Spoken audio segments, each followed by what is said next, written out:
ये बकरे आ गए, रंग बिरंगे बकरे, लोहे लेलन तो बकरे, सुखियां रोटियां तो बकरे, रंग बिरंगे बकरे आ गए भाई। भाई मेरे बकरे दी वीडियो तू बना रहा है। चलो आपने लिए माशाल्लाह, कितने लिए हैं? ये माशाल्लाह 8 बकरे हैं जी। 8 बकरे कितने के लिए हैं? ये लिए हमने 4,80,000 भाईजान मैं बताता हूँ, 11 लाख और ये 8 बकरे लिए हैं, 11,88,000 रुपए की। मुबलिक 3500 किराया। अल्लाह पाक नसीब में करे यार। वैसे शाहपुर से ये मंडी सस्ती है। मंडी सस्ती है, मंडी मुनासिब है, मंडी मुनासिब आपको अच्छे गए उधर? शाहपुर मेन मंडी है, शाहपुर और इसका मुकाबला नहीं है। नहीं, मुकाबला नहीं कर रहे हम, वैसे रेट वाइज।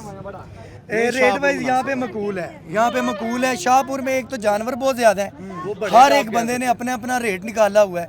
यहाँ पे ये है कि जानवर लिमिटेड है, लोगों को चाहिए कि सेल करे और ये जो हमारी कुर्बानी है सबके लिए आसान करे। महंगाई सबके लिए है भाई।